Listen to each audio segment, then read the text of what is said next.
The country I'm currently in is technically the 8th most dangerous country in the world, but the locals consider it so safe that the currency exchange here happens on the street. This is $10,000 just on the street right here. I'm here for the next 4 days trying to understand the culture, the people, and the political situation that this country is in. So how on earth is this possible? How can every embassy website heavily advise against traveling here, yet the reality on the ground is very much unlike what it seems? On another one of my quests to travel to a country that doesn't exist, I felt very ready for surprises in the so-called country of Somaliland. After a tumultuous end to my trip to Cameroon, getting chased out by the army, Cameroon Secret Service is alert, wondering what a foreigner is doing in the area. I traveled home for a week to rest and recuperate, gathered my energy and hopped back onto a plane to this unusual region of the world. Well, I'm back in Africa. I think it can be very easy to let setbacks like this one hold us back in life. However, I've chosen to believe that moments like this is just the universe testing my commitment to the purpose behind the stories that I've chosen to create. I didn't think I'd have the courage to immediately jump back onto the horse, especially to technically travel to the 8th most dangerous and 6th most violent country in the world. But deep down, I felt good about this trip and clear about my intentions, and so I decided to go. As I get ready to board my flight, I wanted to remind you that we'll be choosing 3 people who purchase from our massive holiday drop live right now on seekdiscomfort.com to join me on a trip next year. There's somebody that should be at the gate here. Yeah! To capture this journey, I brought Kwame, our videographer who helped us capture our story in Ghana. Nice to meet you. I'm Thomas. Nice to meet you. Finally. I know. And I connected with Samiya, a Canadian born and raised, yet Somali ethnic who decided to move back to her native land with her mother and grandmother to rediscover what they had once left. As soon as I came, I felt something. The thing that was missing when I was in Canada, it was here. It was just, there was a huge puzzle to my life missing, and it all made sense when I got here. Wow. Personality traits, attitudes, like everything, I fit in way better here. Wow. Where are we going first? We're actually gonna make you a millionaire today. Are you serious? Yeah. See, Mom, I told you YouTube videos would work out.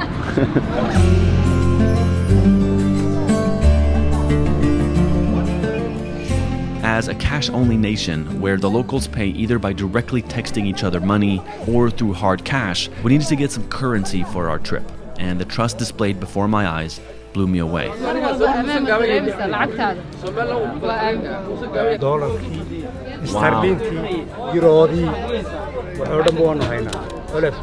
these guys are running their own banks out here, just sitting on the sidewalk exchanging cash. I don't think I've ever seen anything like this before.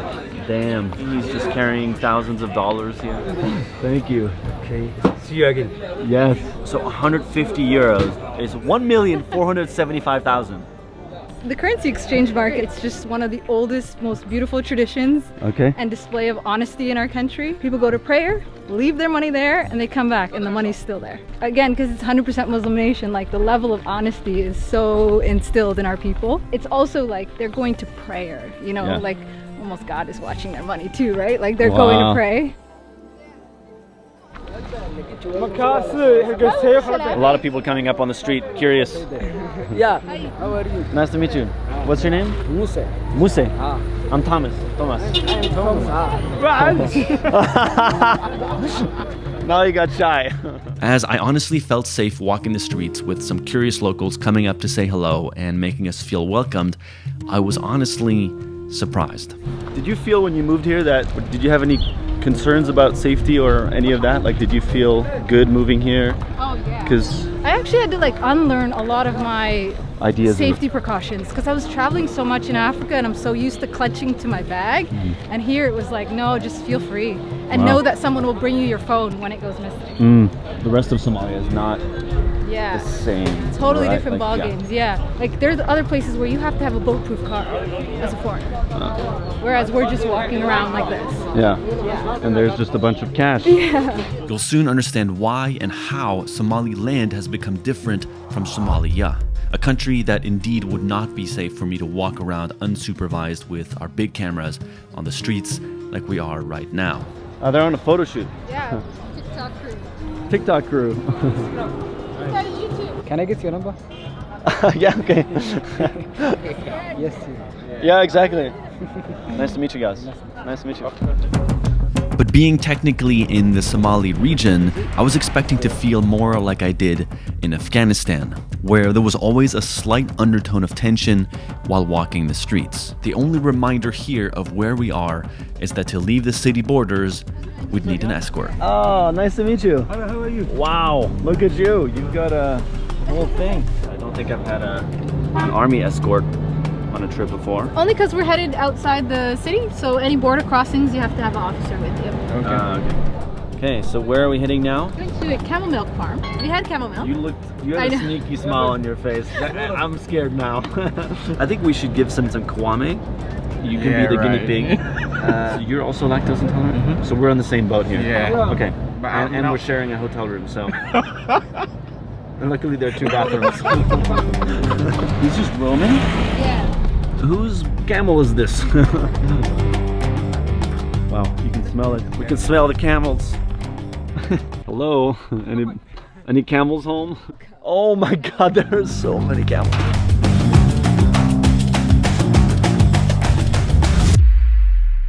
We are in the middle of a camel milk. I feel like an idiot right now. I can touch him. I feel like I shouldn't. Whoa! I'm just saying hello. Your turn. Oh no. I'm glad I'm not the only one that's scared. They let like one baby out at a time. Okay. So the baby finds the mom. Yeah. They let the baby have first dibs at the milk. Yeah. And then they go in for the rest. Wow. Hey guys, I'm glad we can all attend the meeting. Been thinking about this for a long time, and calm down back there. I feel like Steve. That was a really bad bit. I'm sorry about that. So instead of going to the supermarket to get milk, just come here and get some camel milk, you know? Much better. What is happening? Oh, whoa. They're laughing. It's not a good sign. The camel farm. No better place to do it, right? Yep. It's actually pretty good. It is warm though. Yeah. So straight from the camel. Yeah, it's good. I don't know why I thought it was gonna taste like the smell of the farm, but that's just a dumb idea. A couple lactose intolerant boys enjoying some camel milk. Tomorrow morning is gonna be interesting. Okay, our biggest day of adventure begins. We ready? Yep.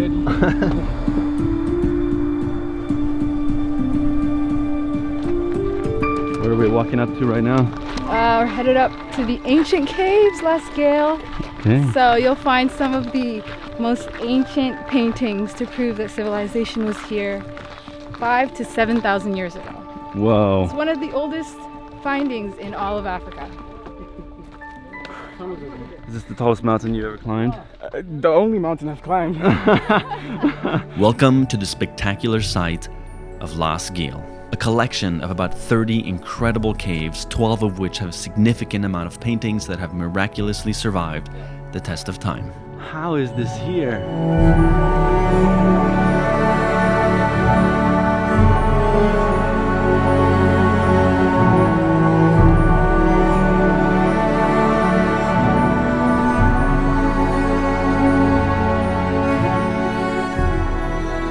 Strategically located in front of an area that previously had flowing streams of water, it was once a gathering place for nomadic cattle herders. The cattle were revered in the eyes of their herders, often depicted above humans as a highly valuable resource and a source of life for these nomads. These beautiful paintings now serve as a memory of their existence and a gift for the few who venture this far to find them.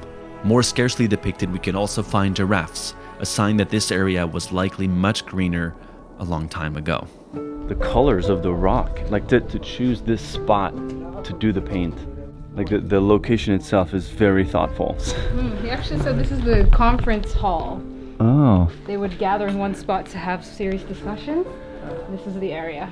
So this seat right here was the king's throne back in the day. Not a bad spot, actually. I think this has got to be the most ancient human site that I've ever laid my eyes on. For you as well, right? Yeah, definitely. It's one of the most amazing pieces of history I have had to interact with. Wow. Yeah, it's amazing.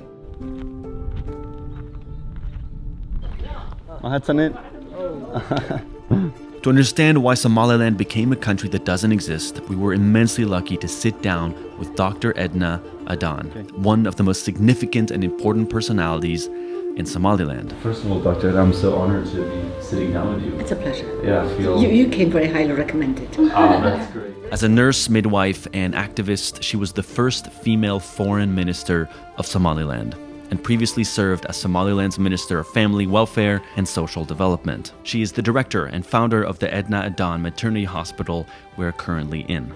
Having lived through many of these immeasurable, inhuman times, she's got a strong voice and opinion on Somaliland's future. The Republic of Somaliland of today is a country that very little is known about, because it's a country that is peaceful and stable, and a country that is functioning, a country that people spend their energy rebuilding. For our story, there are 4 key moments necessary to understand. The first is that the stark reality of this region, and like for the rest of Africa, borders here were drawn by the European colonizers. In 1885, European leaders met at the infamous Berlin Conference to divide Africa and arbitrarily draw up borders that exist to this day. A meeting that no Africans were invited to. Many ethnic groups were separated and previous tribal borders were ignored. Our second key moment comes 80 years later, in the 1960s, as the colonizers left and African countries gained their independence. But after decades of separation, as cultures and even languages in some places had changed, most African nations decided that there were no other choice but to maintain the colonial borders. Somaliland was a British protectorate until 1960, when the British Empire left the territory. This meant that Somaliland had finally become an independent country for 5 days. Because just a few days later, once the rest of Somalia was freed by Italy, our third pivotal moment arrived as the two formed an alliance and became the Republic of Somalia. However, reconciling two nations that had been separated for as long as they had turned out to be incredibly complicated. Now, with the Union, we were looking at ethnic similarities. We totally overlooked our differences. Corruption, the language differences, the culture differences, the ethics that were different. We had very little holding us together. And that's when the punitive action started taking place. That's where the killing started. Our fourth key moment was when Somalilanders eventually wanted their independence. And by the 1980s, a civil war broke out. Somaliland rebels began to rise up against the communist leader, Siad Barre. Then, in 1988, in a last resort to stamp out the rebels in his country, Siad Barre did the unthinkable. He ordered bombs to be dropped all over civilians and over the country, leading to what is today called the Hargeisa Holocaust. This is the literal plane that was used in the genocide against Somaliland. So this plane took off from the airport here to bomb the actual city? Yeah, and all the people, all the residents. Somali government aircraft would take off from the Hargeisa airport and then turn back around to make repeated bombing runs on its own city.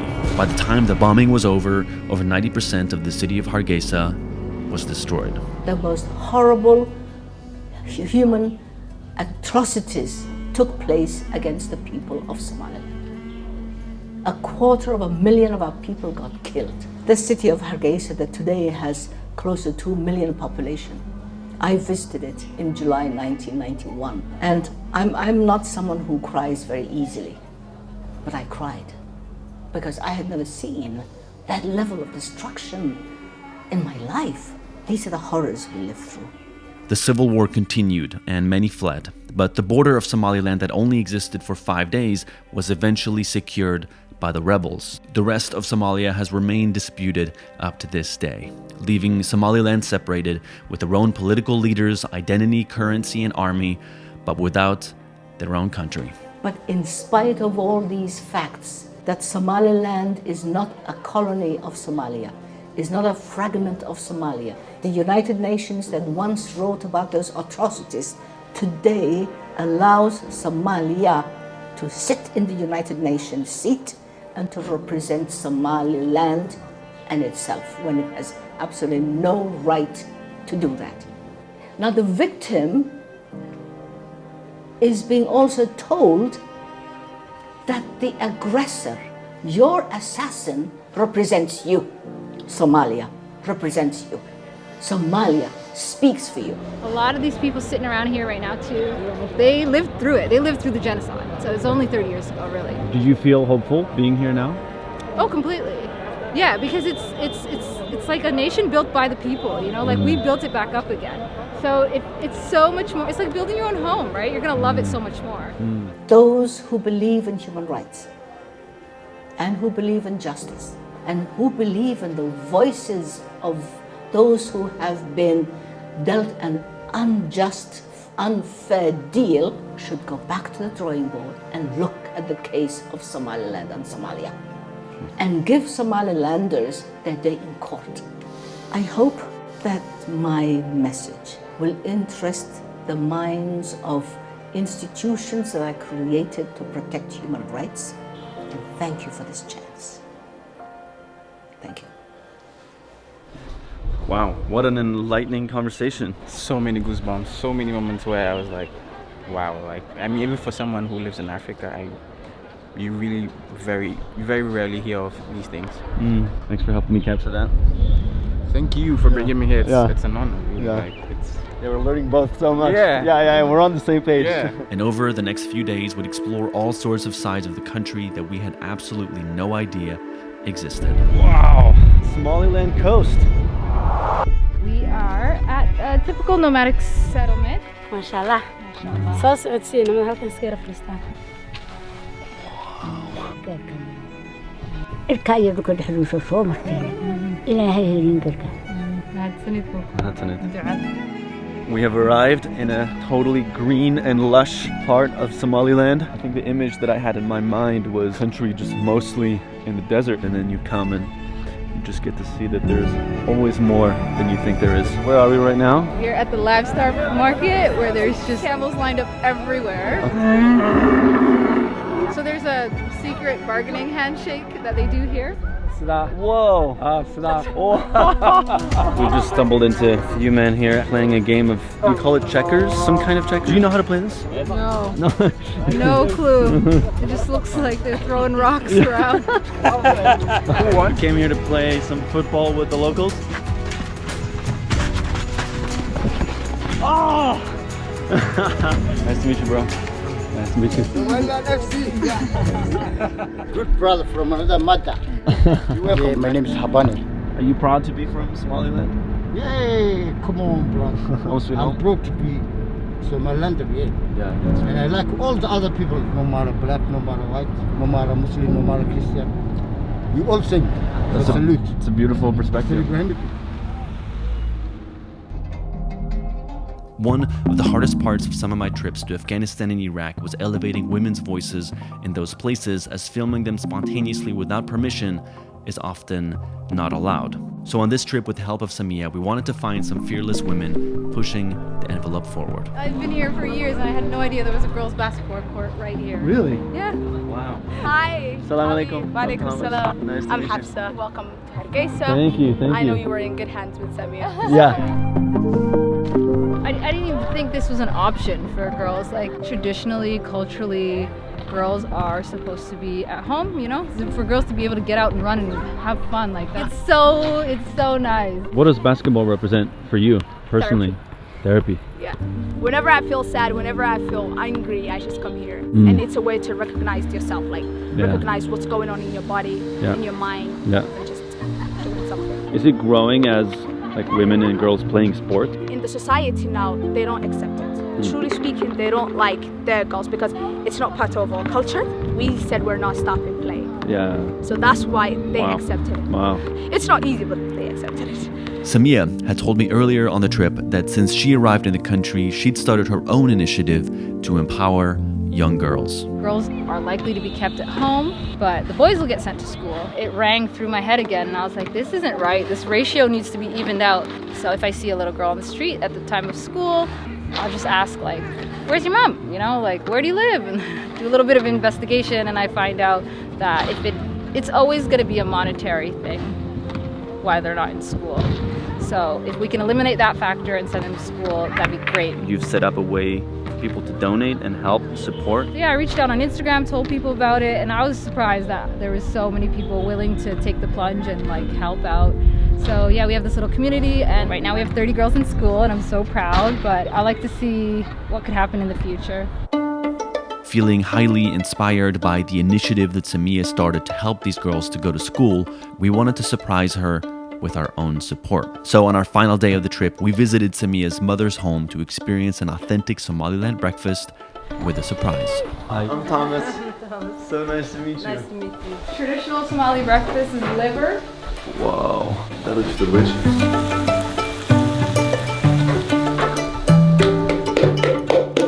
Manual blender. Yeah.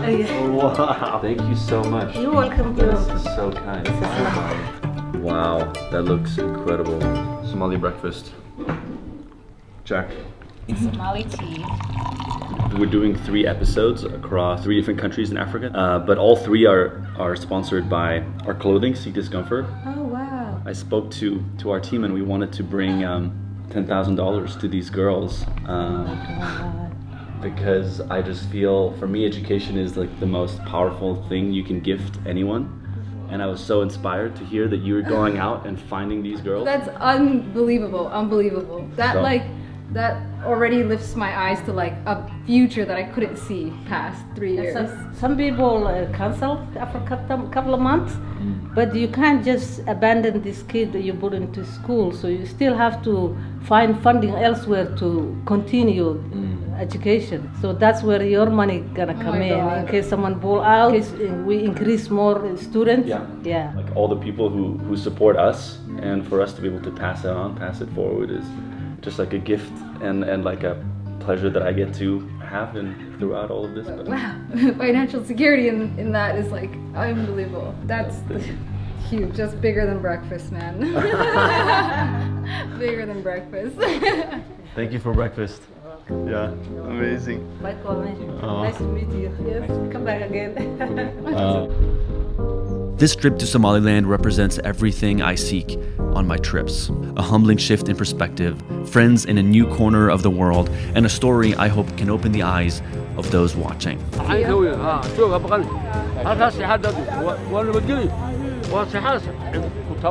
can't speak for how and if things will ever change for this small, unrecognized country, but I hope that the conversation will at least stay alive.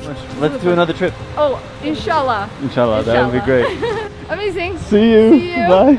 Thank you for empowering us to empower others through Seek Discomfort. We'll be taking 3 of you who purchased from this year's holiday collection with us on a trip next year, so I hope you will seize your chance. Thank you for another year of trust. Thank you for another year of support. And thank you for being the most genuine community on YouTube.